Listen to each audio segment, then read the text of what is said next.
잠시 임직이겠습니다. 휴대폰까지 늦지 않게 꺼주시기 바랍니다.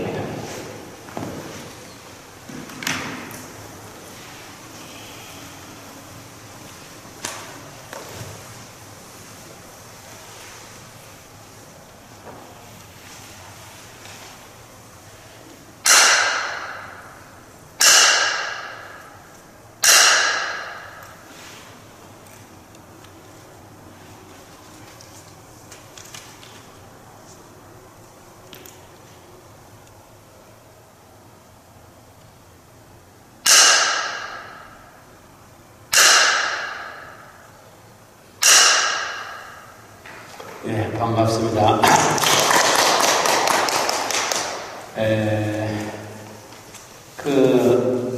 부처님 경전에 보면은 이제 서본에 천만억 대중이, 또 우리 건강에 같으면 1250인구, 그렇게 해서 이제 모인 대중들을 설명을 하죠. 또 화엄경 같은 데는 세주묘분불에서 세상의 주인이 되는 많은 이제 무리들이 배석을 하는 장면이 쭉 나옵니다. 오늘 제가 할 것은 이제 법화경 전반에 대한 얘기인데, 사실 우리 인간이 보고 듣고 하는 것은 아주 극히 제한적이죠. 그래서 우리가 이제 비피더스니 그런 유제품을 먹을 때 거기에는 이제 장내에 유산균들이 엄청 많이 있죠. 그래서 우리 몸 내에만 해도 수천, 수억의 이제 같은 중생들이 있고, 그리고 요즘은 이제 법회를 다녀보면은 영가 위패가 굉장히 이제 많이 있습니다. 제가 이제 대만에서 홍보를 주지를 하면서 제성대라고 해서 우라분절 되죠. 그때 보면은 이제 타이베이 같은 경우는 한 3,000명의 스님들이, 국내외 스님들이 이제 참석을 하시고, 티베트 스님들도 한 1,000여 명 참석하신 것 같아요.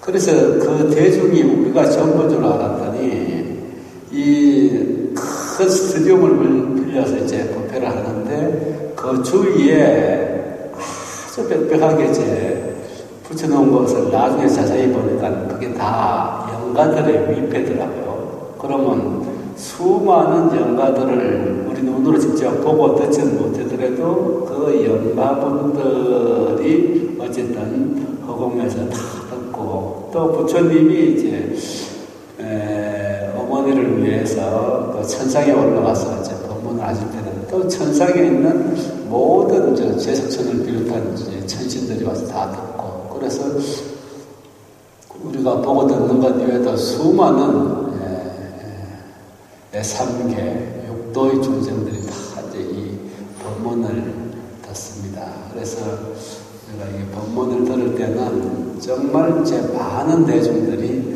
같이 듣구나 하는 그런 생각을 제가 가져야 되죠. 제가 작년에 화엄살림에도 가봤더니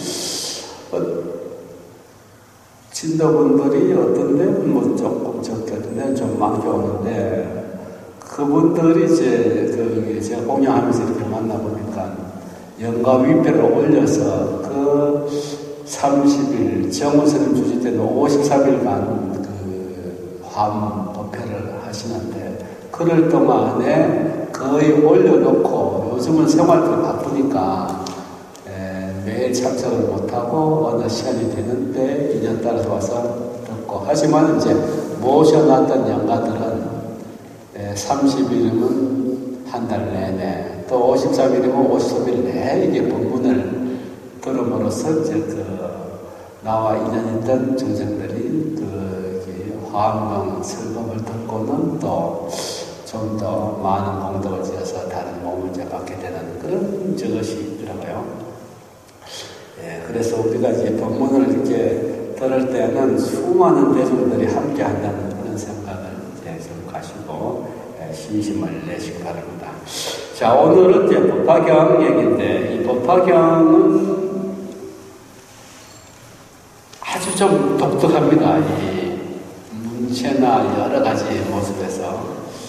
그래서 이제 문헌학적으로 보면은 이게 그 대선 경전으로서 출발을 했는데, 만주, 몽고, 위거르, 그리고 이제 티벳, 인도 쪽 이렇게 해서 그 실크로드에 있는 그 국가들이 거의 다 이 법화경을 듣는 걸로 경전이 이렇게 다 그 나라 말로 번역이 되어 있더라고요. 그 얘기는 법화경이 우리에게 이제 어필하는 그 메시지가 굉장히 이제 보편적이다, 이렇게 이제 볼 수가 있죠. 그 일본에는 이제 남녀 호랑교회, 그래서 저희가 고등학교 때니까 벌써 한 40-50년 전 정도 될 텐데, 그때 한참 남녀 호랑교 믿으면 좋다 그러면서 굉장히 이제 그 포교를 하면서, 그래서 저희 고등학교 동기들도 뭔지 모르고 뭐 그게 좋다 그러니까 남호랭교 이러면서 계속 이렇게 저기 지난 내용도 그렇게 하더라고요. 그게 나중에 커서 제가 불교학을 하면서 보니까 나무 묘법 연화경을 이제 교지로 하는 종단이다 보니까 그런 식으로 이제 그 일본 발음으로 그렇게 하는 거죠.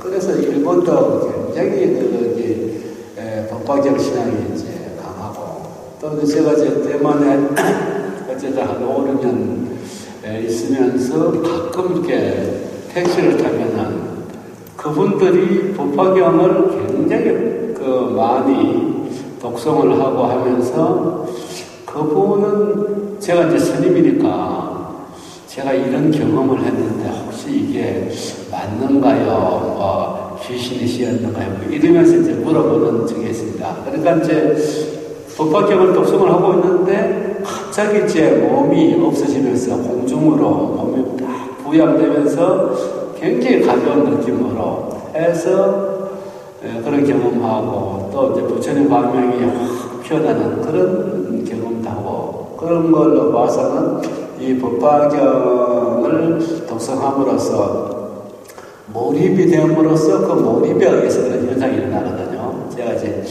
미얀마 수행하러 그 여름방학 때 한철 가서 있어 보니까 지금도 저기 제타선언이라고 우리나라에서는 초기 불교 도량으로서 우리 해인사의 성철 스님의 손자 정도 되겠네요. 원택 스님의 삼자인데 서울대학교 나오신 그분이 이제 그 홍성에 이제 제타선언이라고 그 초기 불교를 했는데, 그분이 이제 남방에서 이제 아주 유명한 타옥 선사라고, 그분한테서 이제 인가를 받고 한국에 와서 이제 초기 불교 도량을 세웠죠. 그러면 거기 제가 한국 선생들이 한 10여 명 있어서 그분이 어느 정도 공부를 하고 어떻게 나갔냐면 한 3년 정도 열심히 정진해서 인가를 받고 나갔다는데, 거기에 그 교리에 의하면은 사마타와 비바사나, 그래서 사마타라는 것은 이제 집중이죠. 집중하게 되면 이제 신통이 생기는 거죠. 그래서 이제 과거를 우리가 육신통으로 얘기를 하는데, 과거를 보는 것은 이제 숙명통, 전생의 일을 보는 그 숙명통, 그런 숙명통을 통해서 자기 몇 생 전에 생을 보고, 또 자기가 이제 그 아란과를 뭐 얻은 그런 상태를 그 사야도한테 이렇게 다 고해 바치니까 거기에서 이제 인가를 했다고.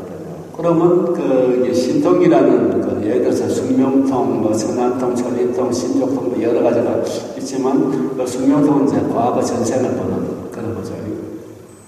그렇다 그러게 되면 아까 그 대만의 일반 불자가 법화경을 열심히 한다는 것은 법화경에 집중해서 몰입에 됨으로써 유사삼매, 찰나삼매, 근접삼매 이런 것이 생김으로써 인해서 거기에서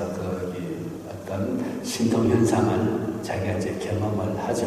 그래서 모든 경전에는 그런 어떤 신통사에 대한 부분이 나옵니다. 특히 능엄경은 이제 선경이기 때문에 50가지의 변마사, 이 신통을 이제 거기에 빠지지 말라고 말아버리 교정을 했는데, 어쨌든 남방불교든 북방불교든 그 경전이 그런 몰입에 따른 이런 신통이 생긴다, 뭐 그런 것으로 봐서는, 특히 이제 법화경은 일반 신자들도 이렇게 봄으로써 그러한 이제 신통 경계가 오는 걸 보고, 이 법화경이 지역적으로도 엄청 많은 실크로도의 모든 이제 나라들이 법화경을 이제 독성수지하고 있구나. 그리고 또 거기에서 일반 신자들도 열심히 독송함으로써 이런 신통 경계를 맛보는구나.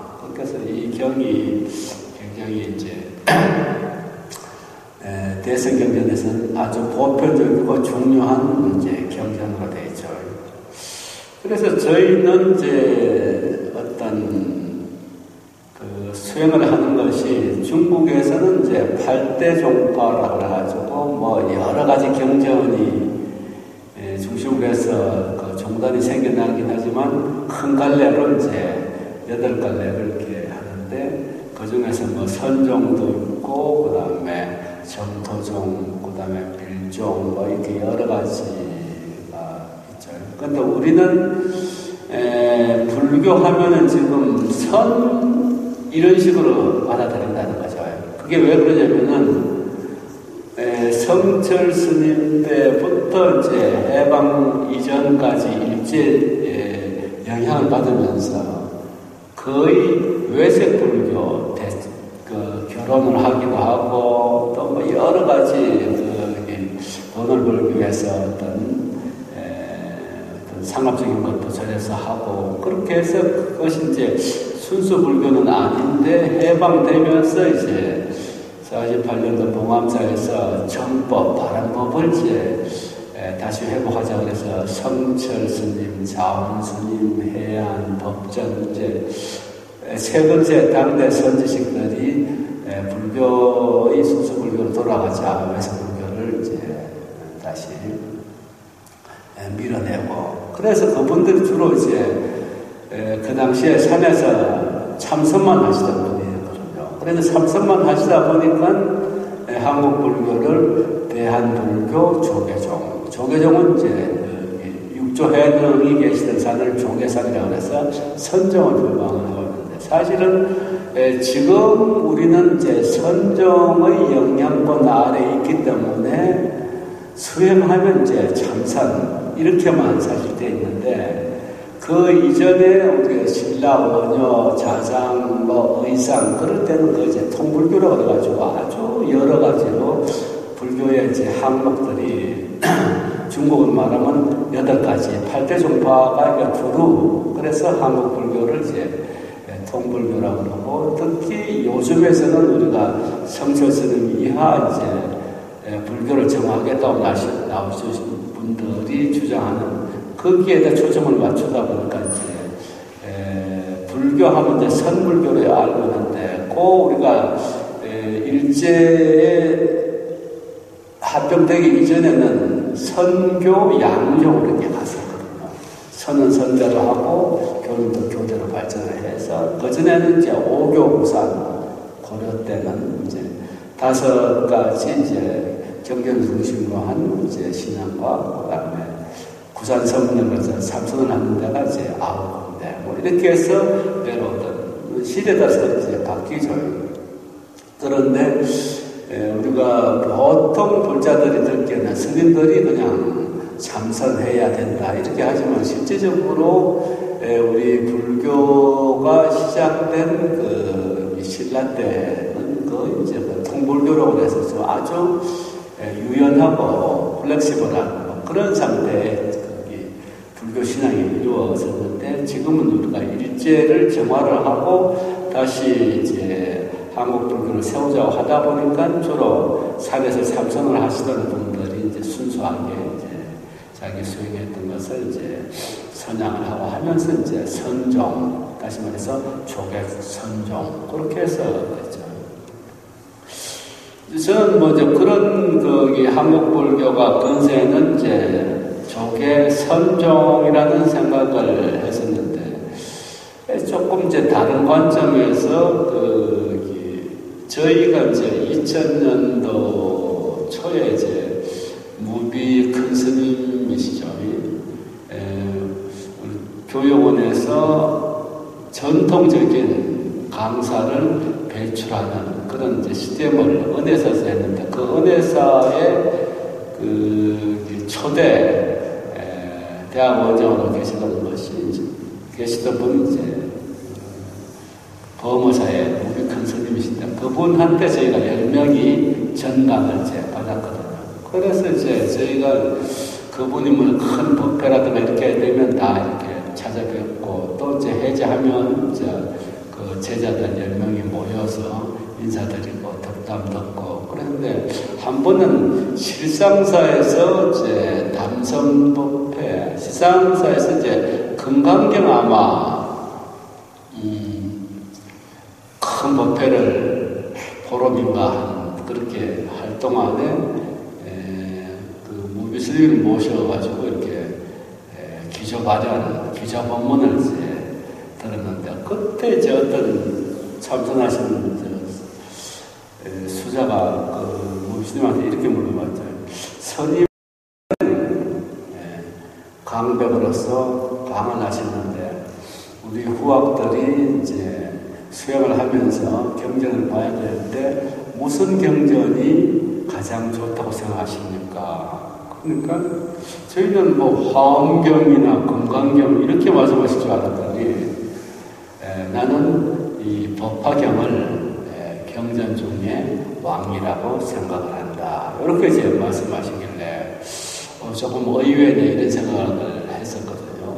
근데 제가 이제 법화경을 다시 이렇게 찬찬히 읽어보고 하게 되면은 정말 그 간절함이 그게 배어 나오는데 우리가 법화경 사상을 이제 회삼기일 이렇게 하죠.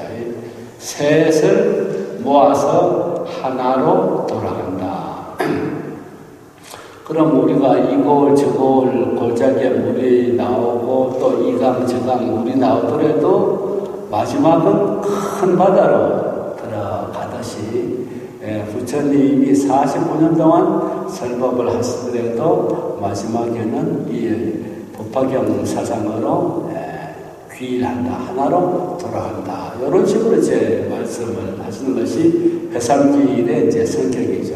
그러면 회삼이라는 것은 세 가지를 하나로 모은다는 것은 성문, 영각, 보살. 이 세 가지 종류의 수행자들이 마지막에는 일불승으로 돌아간다. 일불승이라는 것은 바로 부처님이 깨달은 그 지견, 그 자리를 이제 말씀을 하는 거죠. 우리가 이제 견성성불 이렇게 이제 선정에서 얘기를 하듯이 유식에서는 뭐 삼아성직업을 닦아서 이제 부처가 된다. 뭐 이런 식으로 하면서 각 종파나 경전마다 그 수행의 마지막 목표가 뭐라는 것이 이제 조금씩 이제 다르죠. 장대들이 이제 하고 있는 소위경전에 의하면은. 근데 우리가 이제 기신론 같은 데 보면은 이제 소성 초기 불교에는 아라한이 결국은 최고의 목표고 우리는 이제 52계위 다시 말해서 10주, 10평, 10회향, 10지 지나서 이제 등각, 묘각, 그다음에 부처 이렇게 얘기를 하는데 아라한과 이 배성의 그 수행 상태를 비교할 때 아라한은 7지 혹은 8지, 7지의 색자재 아니면 8지의 심자재 그 정도라고 얘기를 하죠. 그러면 삼아성직으로 배다하면은 처음 견도나 초지까지 오는데 일라성직업이 걸리고 거기에서 7, 8지 저 아라한과 정도까지 오는 게 일라성직업이고 막 나머지 이제 저 자리까지 올라가는 데를 일아성지가 이렇게 얘기를 하죠. 그러면 아라한이 7, 8지 보살에 해당된다면은 아직도 일아성지급을 더 닦아야 된다는 거죠. 그래서 이제 법화경에서 배삼기를 얘기를 할 때 방편이라는 그 중요한 용어를 많이 씁니다. 그럼 그 방편이라는 것은 아주 효율적인 어떤 기능 아니면 기술, 테크니컬한 기술 이런 걸로 이제 우리가 쉽게 이해를 하죠. 그러면 부처님께서 우리들을 이렇게 가르치고 제도하시려고 하는 것은 대성에서는 결국은 이 일불성 부처님과 똑같은 경지 그런 깨달음을 얻게 하려고 하는데 그런 일불성자리까지 가려면 시간이 많이 걸리고 중간에 나태하기도 하고 또 물러나기도 하고 그런 것 때문에 자꾸 이제 권유를 한단 말이죠. 우리가 이제 대학을 들어가려고 하게 되면 1년 동안은 죽었다 생각을 해야 되잖아요. 그러면 이게 생리적인, 정서적인, 그 다음에 지적 이런 것이 1년 내에 엇박게 긴장해서 갈 수 없으니까 중간에 이렇게 벌써 6, 7월 정도 되면 이제 슬럼프가 오잖아요. 그러면 6, 7월, 8월 그때는 이제 거의 방학이 오면서 8월 지나면 이제 모의고사로 들어가야 되는데 체력이 딸린다든가 이 긴장이 너무 이제 과도하게 집중을 되다 보니까 어쨌든 효율성이 확 떨어지는 그런 이제 슬럼프가 오게 되면 부모 입장에서는 굉장히 이제 안타깝고 다급하죠. 이제 몇 달 있으면은 대학에 들어가느냐 마느냐 이런 결정적인 시간인데 애들은 그렇게 퍼져서 힘들어하고 있는 걸 보면 굉장히 힘들죠. 그러니까 그럴 때 이제 방편을 써서 야 오늘은 가서 해리포터 영화 한 편 보고 와라. 그러고 친구들하고 노래방이라도 갔다 와라. 그러고서 방편을 쓴단 말이죠. 그럼 그 방편은 이 중차대한 시기에 한 자리도 책을 더 봐야 되지만은 일보 후퇴하고서 이보 전진을 하기 위한 어떤 효율성 때문에 그 방편을 쓰는 거죠. 그래서 부처님은 이제 부처님의 지경까지 올라가려면 오랜 시간과 많은 공력과 수행이 이제 필요한데 그런 것을 한 번에 쉼 없이 불태전이라고 해서 이제 아비발치라고 하는데 그 아비발치의 위치까지 쉼 없이 가는 것은 굉장히 어려우니까 중간에 조금 쉬엄쉬엄 이제 쉬어서 효율성을 극대화하기 위해서 이제 방편을 쓴다는 거죠. 그래서 그 방편은 어떤 의미에서 보면 진실이 아니다 이렇게 이제 생각할 수도 있지만 사실은 방편과 진실은 둘이 하나죠. 진실의 마지막 경 고래까지 가기 위해서 중간에 약간 효율적인 우회해서 간다든가 그런 것이지 최고의 진실인 일불성만이 유일하고 나머지는 가짜가 아니다. 그런 개념이 아니죠. 일불성 마지막 구경까지 가기 위해서 이제 노력하는 방법이 이제 그런 것이다. 이제 이렇게 보면은 이 무비컨 스님께서 말씀하셨듯이 정말 우리들의 이제 자기의 업이라든가 기능이라든가 지력이라든가 이런 것이 엄청나게 많은 다른 스펙트럼을 가지고 있다는 거죠. 그러면 이런 사람들이 한결같이 지속적으로 입시생들이 1년간 쉬지 않고 타이트하게 긴장해 갈 수 없듯이 우리 중생들도 건기가 아주 많기 때문에 그런 건기들을 한꺼번에 다 똑같이 일불성 부처님 지경까지 올릴 수가 없으니까 여러 가지 방편. 그래서 이제 저희 회의자는 8만 대제경을 보시고 있기 때문에 8만 4천의 이제 방편이 있다. 그러니까 건기에 따라서 계속 그 사람들이 최적화할 수 있는, 옵티머스 할 수 있는 그걸 이제 만들어주는 것이 이제 방편이다. 방편만이 목적이 아니고 마지막 구경, 일불승을 하기 위한 어떤 하나의 효율적인 그런 것을 우리가 방편이라고 하죠. 그러지 방편이 따로 그냥 대충대충 해서 끝나는 그런 의미로 진짜가 아닌 가짜다 이런 식으로 이제 방편을 보게 되면은 그것은 이제 법화경에서 얘기하는 그 방편과 진실 그 내용을 잘 이해를 못한 것이죠.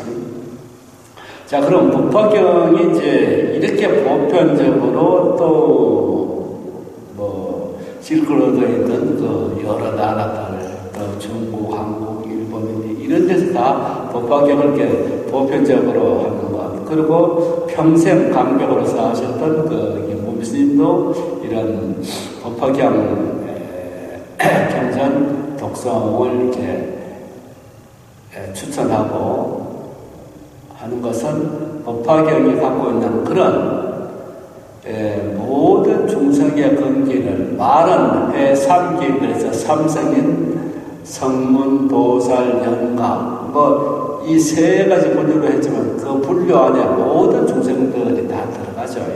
그런 모든 중생들을 바로 부처로 만들겠다는 큰 원력 때문에 이제 법화경이 나오게 된 거죠. 근데 요거를 조금 더 이제 불교사에서 보게 되면은 그러니까 기원전, 기원후 그것이 이제 AD라고 하는데 그럼 부처님은 BC 5세기 정도에 나오셨거든요. 그때 중국에서는 공자님 또 저쪽에는 이제 예수님 이런 이렇게 걸출한 이제 성인들이 많이 나오던 때가 BC 이제 5세기인데 그러면 부처님 한 80년 교화하시고 돌아가시고 나서 한 400년 지나서 그때부터 이제 불교의 새로운 운동이 일어났는데 그것을 이제 대성불교 운동이라고 이제 하죠. 그러면 왜 그런 대성을 하게 되냐면은 부처님 말씀하신 것을 그 소성에서 계속 연구하기 위해서 쪼개고 분석하고 나누고 하다 보니까 너무나 이게 전문적으로 돼버리다 보니까 일반 이 불자들이 현재 여기가 괴로운데 이것을 제대로 이렇게 부처님 가르침대로 수행을 하고 신앙을 하려고 하는데 그게 되지가 않아요. 너무 미세하게. 그러면 우리가 구사 12년, 유식 3년 이렇게 얘기하는데 구사로 같은 것을 제대로 배우려면 12년이나 걸린단 말이죠. 소승불교에. 그 바탕하에서 유식 공부를 하려면 또 이제 3년이 걸립니다. 이런 상태에 가지고 도저히 부처님 가르침이 그렇게 훌륭하고 좋다고 해도 사람들이 수용을 할 수가 없죠. 그래서 부처님 당시 BC 5세기로 돌아가 보면 부처님은 간단하게 말씀하셨죠. 4가지 그냥 신수신법. 그러니까 이 몸은 항상 우리가 호흡을 하면서 생명이 있는 동안 하니까 그것을 살펴보고 또 이렇게 감정이 어떻게 변하는가 그걸 살펴보고 그 다음에 우리 마음이 어떤가를 살펴보고 그 다음에 여러 가지 참나만상 이런 것을 어떤 무상한 그런 법칙성을 보고 이렇게 간단하게 4가지로 해서 부처님 가르침이 그 당시에는 다 통용되고 그랬던데 구사론 같은 소승에서는 5위 75부 그래서 75가지로 아주 미세하게 나누고 그 다음에 이제 대성 유식에 들어오면 100가지 이렇게 나눠버리니까 도저히 그걸 우리가 연구를 평생 해도 될까 말까 그러죠. 그런 문제가 있기 때문에 소승불교를 뭔가 불합리해서 나오는 그런 일군의 이제 그 신앙 운동 그것이 이제 우리가 대성이라고 합니다. 그 중에서 이제 법화경을 중심으로 하는 대성 운동을 이제 종교 문학 운동이다. 이렇게 이제 성격을 규정을 했는데 그전에는 부처님 가르침은 거기 쪼개고 분석하게 되면 수많은 그 부처님 용어로 이제 되어 있는데 그것을 이제 법수라고 그러죠. 그래서 84,000가지가 이렇게 되어 있는데 그 모든 것을 일상생활 하는 사람들이 앉아서 분석 연구하고 진행을 하고 연결할 수가 없으니까 우리가 부처님 사상을 어떻게 하면 이렇게 분위기 있고, 그러니까 요즘 이제 미국 쪽, 서양 쪽에는 이제 그 스토리텔링, 그래서 이야기체로 돌아가잖아요. 근데 너무나 이게 딱딱한 그런 것으로 얘기하면 도대체 이제 알아듣기도 싫고, 알고 싶지도 않고, 그러니까 이제 이야기체로 하면은 아주 그 재미가 있죠. 그래서 근세의 성철 스님의 이제 쌍벽이라 할 수 있을 정도로 교학을 가르치는, 경전을 가르치는 분은 직지서에 관음 큰 스님이 계셨는데, 그분이 평생 동안 강백을 하시면서 책을 한 권도 안 내셨어요. 그래서 저희 연사 스님이 이제 3년간 거기 전강한다고 그래가지고 우리가 은혜사에서 우리가 미스님한테 배웠듯이 그렇게 배우는데, 우리 은사 스님이 거기에서 이제 전강을 받으셨으니까 관음노 스님이 뭐 칠순 때 스님을 기리는 뭐 어떤 책을 하나 내자고 해서, 당신이 직접 쓴 게 아니고 화엄경 법문하신 그 테이프를 풀어가지고 이제 화엄의 바다, 화엄의 세계 이런 책을 한번 내셨단 말이죠. 그런데 그 책을 제가 이제 그 테이프를 풀면서 한 30년 전 일이죠. 테이프를 풀면서 쭉 이렇게 보다 보니까 그 내용이 이야기로 먼저 시작합니다. 옛날에 어떤 고을에 그 성질 고약한 저것이 있는데, 또 새로운 며느리는 마음이 착하고, 이렇게 해서 그 인과 응보 그런 것을 이렇게 하면서 그 다음에 화엄경의 어떤 한 대목을 그 다음에 갖다 붙이면서 얘기를 연결해서, 그래서 결론은 이렇다 이러면서 그 법문의 중심이 스토리로 되어 있더라고요. 이야기로. 네. 그런 걸로 봐서는 이 대성 운동이 처음 막 일어나던 그때는 너무나 현학적이고 지식적으로 가했던 소승불교의 그런 문제를 이제 극복하기 위해서 우리가 접근하기 좋은 문학, 이야기, 인문학, 스토리적으로 가자. 이런 이제 종교 운동이 일어난 것이 그 대표적인 게 이제 법화경이죠. 그럼 법화경에는 여러분들이 어느 페이지를 펼쳐보더라도 그 스토리가 풍부하게 비유, 언유, 설법 이런 걸로 다 이루어져 있어서 누구든지 봐도 이게 뭐 화엄경의 중중무진한 뭐 설법이다 이런 내용이 거의 없죠. 기시동 같은 경우도 너무나 이제 조직적이고 잘 돼 있는 논서이긴 한데, 우리들 보통 사람들이 접근해서 그것을 알기도 굉장히 어렵죠. 우리 전문적인 이제 학자들은 가장 잘 압축한 것을 조직적으로 해서 굉장히 도움이 많이 되는데, 일반인들이 그 기신론을 보시기는 많이 좀 힘들죠. 근데 비해서 그런 소승불교의 현학적이고 어떤 지식적인 것을 이제 넘어서서 우리 일상과 연결되기 위해서는 보다 문학적이고 보다 부드러운 그런 것으로서 부처님 삶이나 사상 같은 것을 이제 이야기하는 그런 형태로 이렇게 경전이 조직됐습니다. 그럼 이 법화경은 총 지금 유통되고 있는 것은 28품, 28품으로 되어 있죠. 그래서 제가 이제 이 법회를 이제 나오기 위해서 뭐 우리가 법화경만 보고 있는 게 아니니까 법화경을 이제 다시 좀 봤는데, 제가 본 책은 750페이지 되더라고요, 이 법화경이. 근데 그것은 뒤에 많이 이제 증광되었다, 많이 첨부하고 내용이 더 이제 외연을 확장을 한 그런 것으로 이제 유통이 됩니다. 근데 문헌학자들이 연구를 해보니까 처음에 원형은 8품 내지 10품 정도 법화경이 이제 돼 있죠. 그러던 것이 뒤에 자꾸 이제, 요걸 좀 더 넣으면은 좀 짜임새가 재밌어지지 않을까. 이러면서 계속 더 집어넣다 보니까 28품. 그러니까 3배 가까이가 더 늘어난 거죠. 그러면 우리가 법화경에 이제 뼈대를 이제 이해를 하려고 하게 되면 초기의 그 원형적인 것을 조금 보면은 이해가 쉬워지는 거죠. 그러면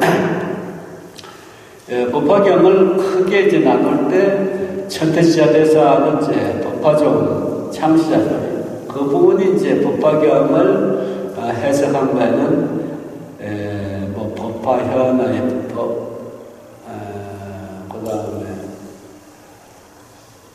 법화경 경문을 하나씩 한 것도 있고, 그다음에 천태지관 뭐 이러면서 법화경을 중심으로 해서 평생 동안 법화경에서 생긴 것을 이제 법화경을 낱낱이 그 경문을 설명한 것은 법화문구, 또 뭐 법화경의 수행적으로 한 것은 마지간, 소지간 뭐 이런 식으로 해서 법화경에서 모든 것을 다 이루신 분이 이제 천태지자대사인데, 그래서 그분이 중국의 천태종에 이제 가장 주공적으로 읽었죠. 그래서 그분이 이제 법화경을 분석을 할 때 두 부분으로 나눠져 있다.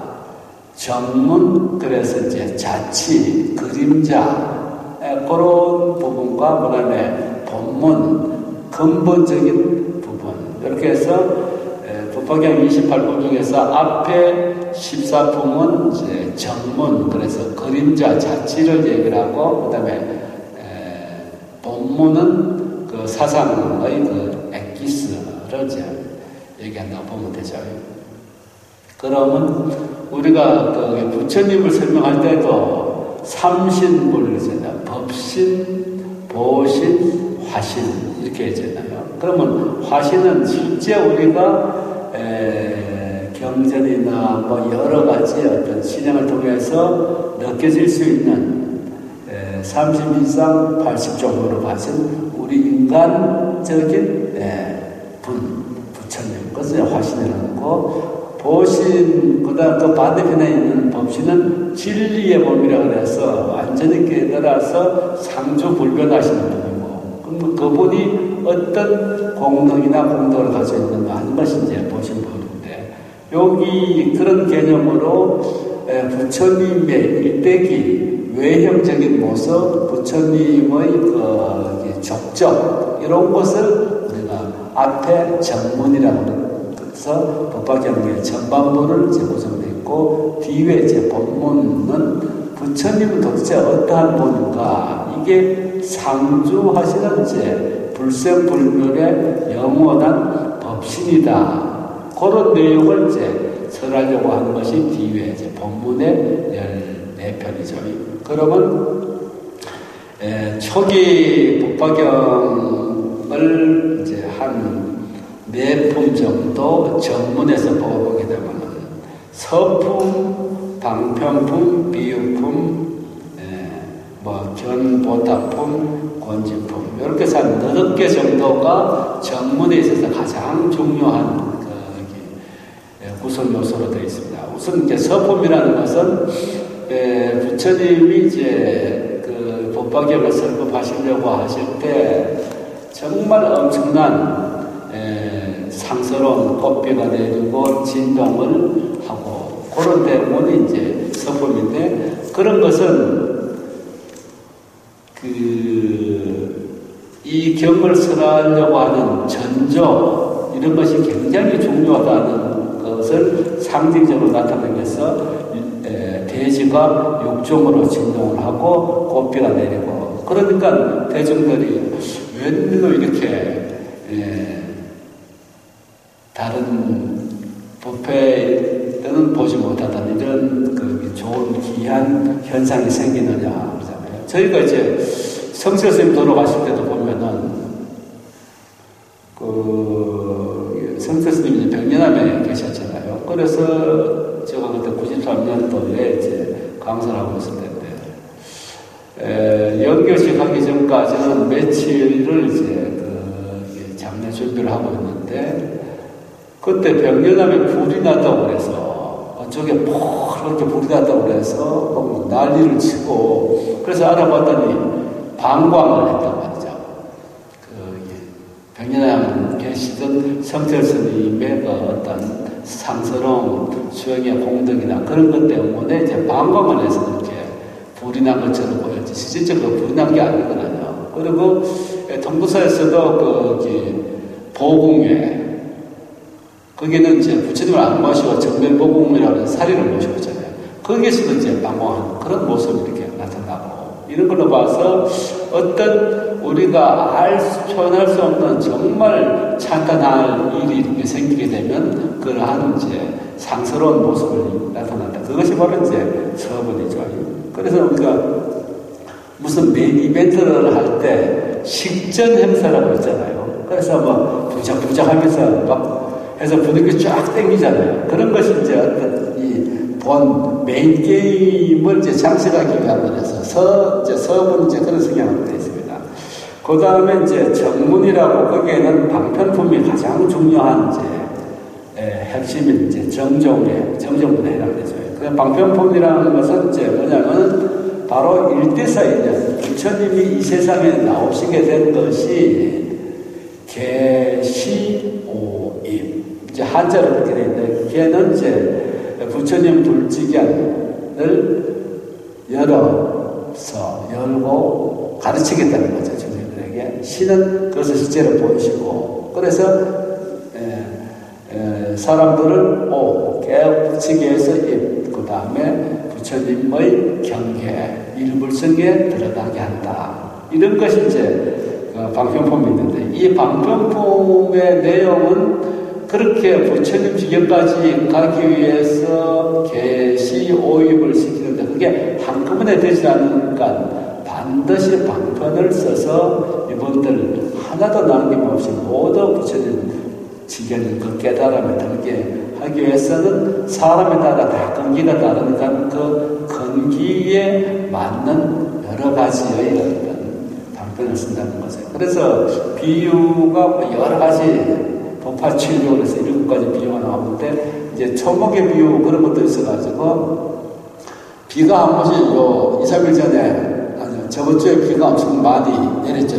겨울 갑자기 3일간 계속 비가 내렸잖아요. 그러면 그 비가 내리는 것은 큰 나무라고 해서 비가 많이 내리는 게 아니고, 작은 풀에서 적게 비를 맞는 게 아니고, 비가 하늘에서 내릴 때는 똑같이 내린다는 거죠. 그래서 부처님이 자비를 이렇게 드리려고 할 때 똑같이 그런 부처님의 자비를 이제 내려주신다. 그렇지만 큰 나무는 가지가 크고 잎이 많고 하니까 많은 비를 받고, 난초같이 작은 풀들은 이제 적게 받고, 그렇게 이제 받는 것이 같은 적어서 받더라도 수용하는 것은 그렇게 근기에 따라서 달라진다. 그런 비유를 들 수가 있습니다. 그리고 이제 여러 가지 비유를, 7가지 비유로서 그때마다 부처님이 나타내고자 하는 사성이 계속 이제 전달이 되죠. 그렇기 때문에 이것을 아까 법화경을 새로운 종교 신앙의 어떤 문학 운동이다 한 것이 바로 이 스토리텔링, 가장 우리가 쉽게 이제 접근될 수 있고 쉽게 이제 받아들일 수 있는 그런 형태로 되어 있는 것이 이제 비유품이라, 이렇게 이제 되죠. 그 다음에 이제 본문으로 이렇게 들어가게 되면 이제 중요한 것이 한 서너 가지가 나오는데, 서너품이 나오는데, 종지용출품, 열애수량품, 열애실력품, 분별공덕품, 또 뭐 여러분들 잘 아는 상불경품, 뭐 그런 정도로 하는데, 그것은 뭐냐면 이제 종지용출품이라는 것은 이제 정말 상스럽고 신성스러운 경계가 확 나오는데, 이 땅이 이렇게 갈라지면서 땅 밑에서 엄청난 훌륭하게 수행을 많이 한 대중들이 확 올라와가지고 공중에 우리가 SF 영화나 그런 거 보듯이 그런 상태를 우리가 상상할 수가 있죠. 그래서 공중에 수많은 수행했던 사람들이 나타나서 부처님을 향해서 이렇게 예배하고 그런 이제 SF 같은 그런 장면이 생기는데 이것은 뭐냐면 땅이라는 것은 하늘, 공중, 땅 이렇게 했던 가장 밑이잖아요. 그 밑에 잠복되어 있던 앞으로 미래를 이끌어갈 이제 주역들이 세월이 시절이 있느니 안 되었기 때문에 땅 밑에 잠복되어 있다가 그 법화경을 설하는 시기가 됨으로써 시절 인연을 맞아서 그 밑에 있던 포텐셜들이 잠재되어 것이 다 나오면서 이제 이 세계를 장악을 하게 되는 거죠. 그래서 종무지용천부 땅 밑에서부터 싹 솟아온다 이거죠.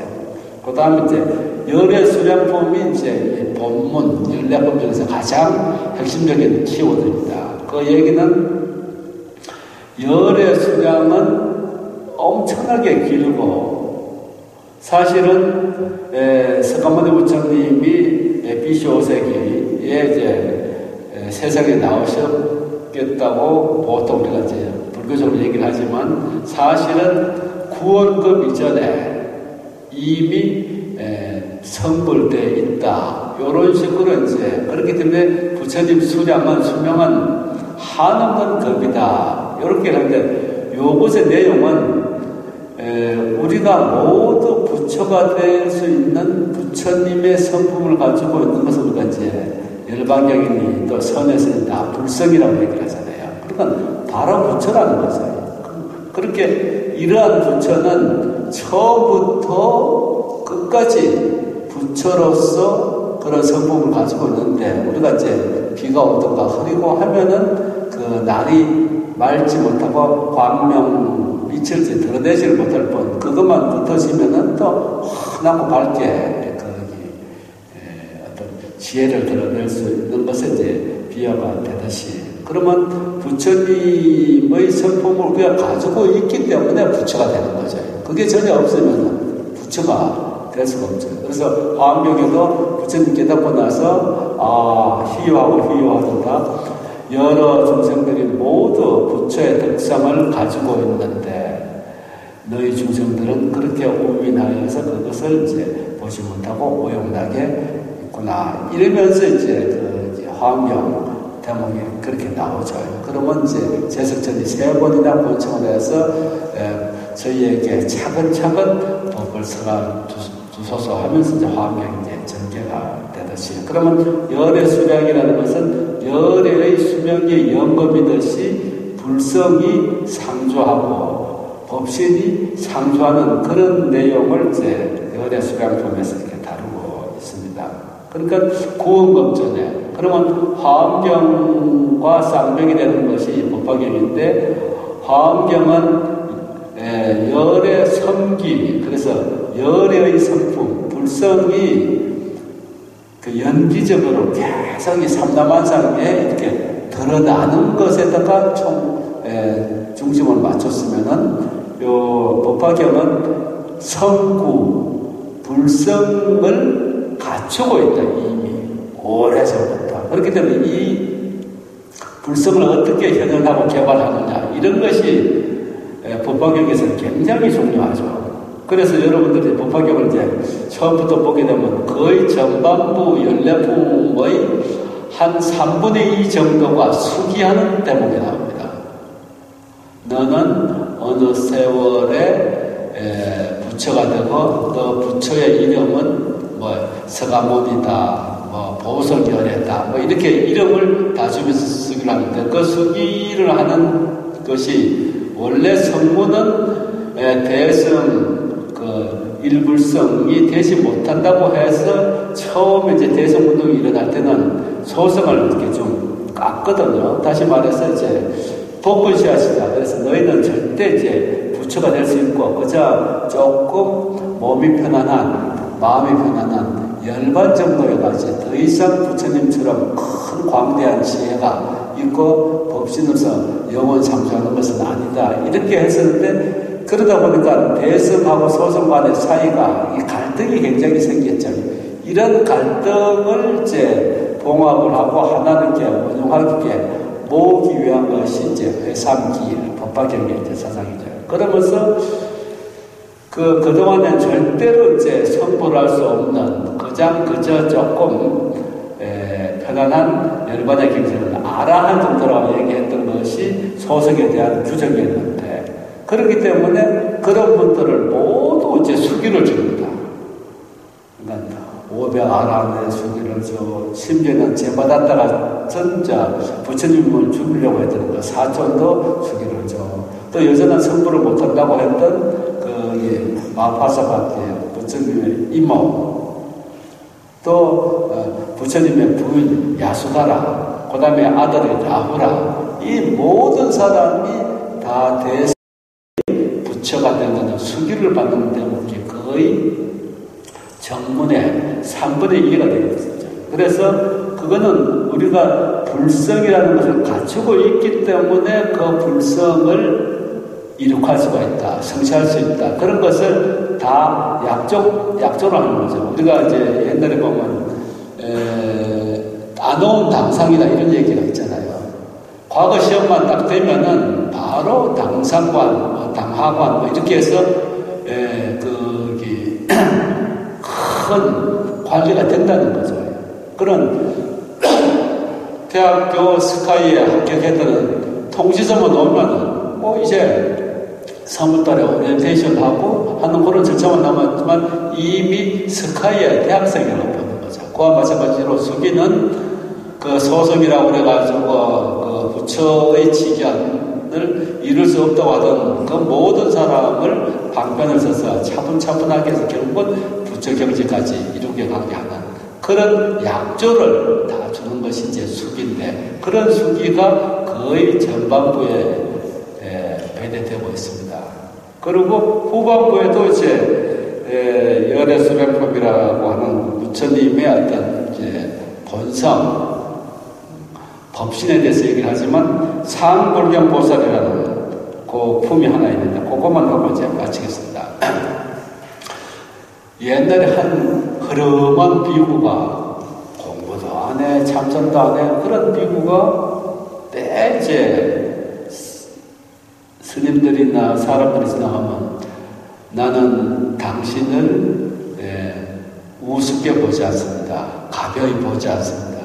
왜냐하면 당신은 부처이기 때문입니다.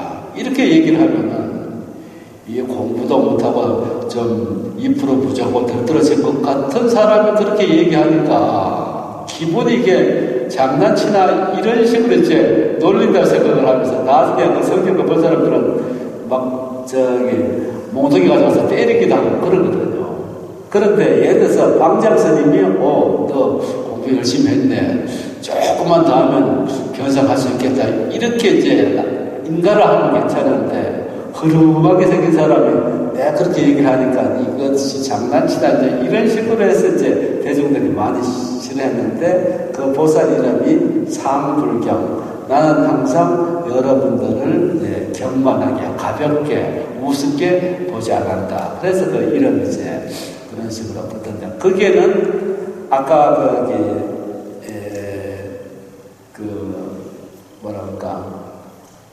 법신이 될 수 있는 불성을 애초부터 가지고 있다고 하는 것이 법화경의 세상이잖아요. 그런 것을 실제적으로 현실에서 모든 사람에게 자꾸 이제 깨우치는 거죠. 아니야, 하면 돼. 너는 하면 훌륭하게 될 수 있을 거야. 이렇게 해서 이제 경계를 한 것이 그 상불경 보살은 우리가 갖추어 있는 불성을 그대로 이룰 수 있다. 이런 식으로 이제 얘기를 한 거죠. 그래서 법화경은 어쨌든 우리가 모두가 부처가 될 수 있는 사상을 성문이고 보살이고 영광이고 모두 해서 부처를 이루도록 그 많은 방편, 또 문학적이고 우리가 접근성이 좋은 스토리텔링 이런 것으로 해서 결국 이제 깨달음을 다 이룩하게 하고자 하는 경전이 바로 이제 법화경입니다. 그래서 여러분들이 오늘은 법화경 이제 개요를 전반적인 거를 제가 말씀드렸으니까 보섭님에 따라서 같이 이렇게 경전을 읽고, 또 개인적으로 보더라도 난해하고 어려운 사상이